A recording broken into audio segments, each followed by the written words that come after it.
everybody, this is Saz here, but I am doing a voiceover because I'm currently ill in bed at the minute. But even though I wanted to do a proper intro on camera, I didn't really feel 100% to do it, so I'm gonna probably do just a tiny little bit of a voiceover before we get on to the video. So this video has been re-uploaded from my original main YouTube channel, and I will get to the reason why this is the case. So back in 2021, December 2021, I was given a very brilliant opportunity to be invited to an open press morning at the Titanic exhibition, which at the time was in London. And I had this great opportunity to look around to see the artifacts and the models all by myself. And my mind was particularly blown, and I couldn't believe how much there was on board. And since it was one of the popular videos on my main YouTube channel prior to History Inside a Nutshell, because at the time of the recording, I was working on my first documentary, Titanic, Titan of the Sea, I thought it would be a good opportunity to re-upload it and share it on History Inside a Nutshell. Plus, you guys requested it, so I am giving you an opportunity to everyone to re-see the footage as well. Anyway, with that long intro, I will let you sit back and relax and enjoy the tour of the Titanic exhibition.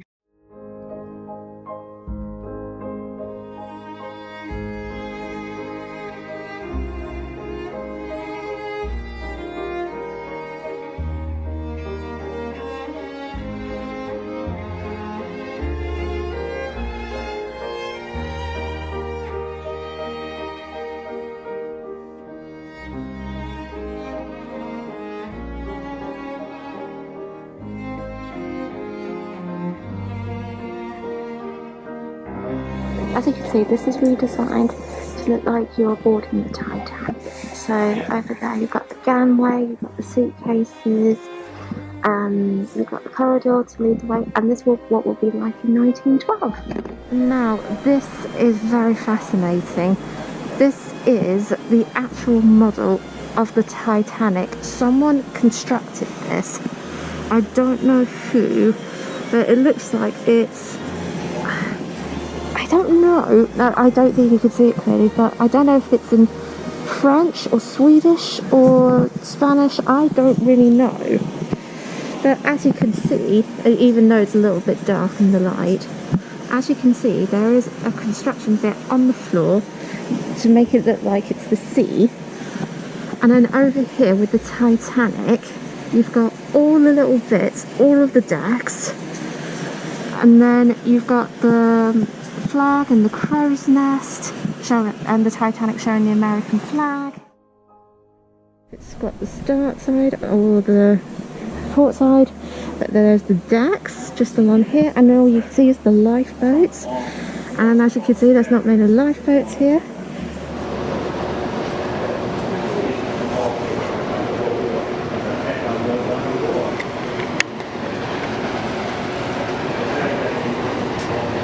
There you go, I'll just give you a little bit of a close-up.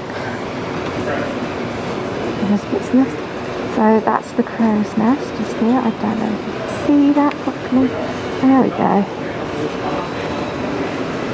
I'll just get a little bit closer. I know the lighting doesn't help.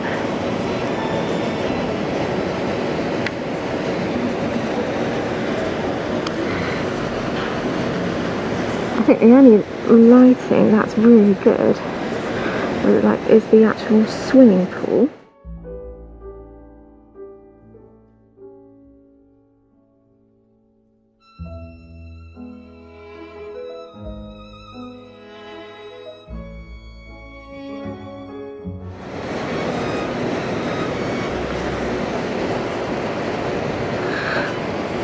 I love these people just outside the balcony on the Parisian Cafe. That's really gorgeously designed.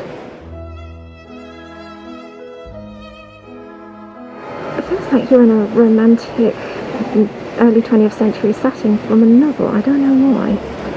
It just reminds me of that for some reason. Oh, and I think I missed that. That's the engine rooms. And I know you can't really see them properly, but that's all the boilers.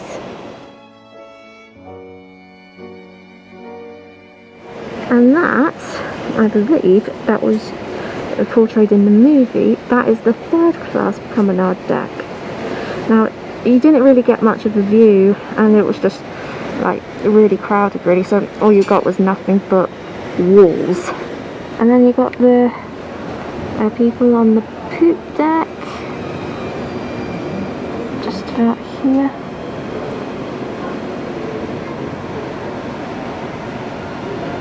Big ship.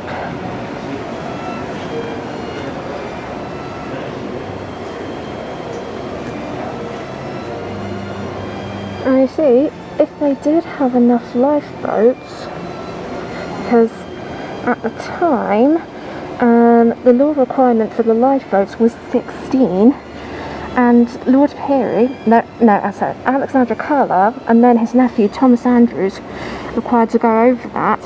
But if they did, White Star would be breaking the law.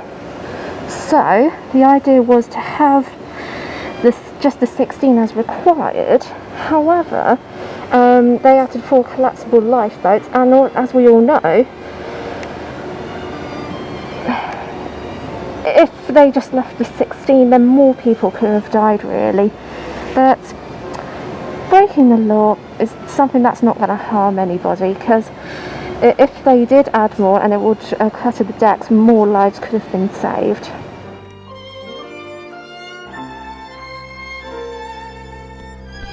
Okay, so I haven't got a wide angle, but down here is the way to the first class cabins. So you can all see the numbers, so say like B65. And it will just all the way go down from odd numbers here to even numbers. And there's a bit of a corridor. And we're just going to see where the corridor is going. And it leads to another exhibit.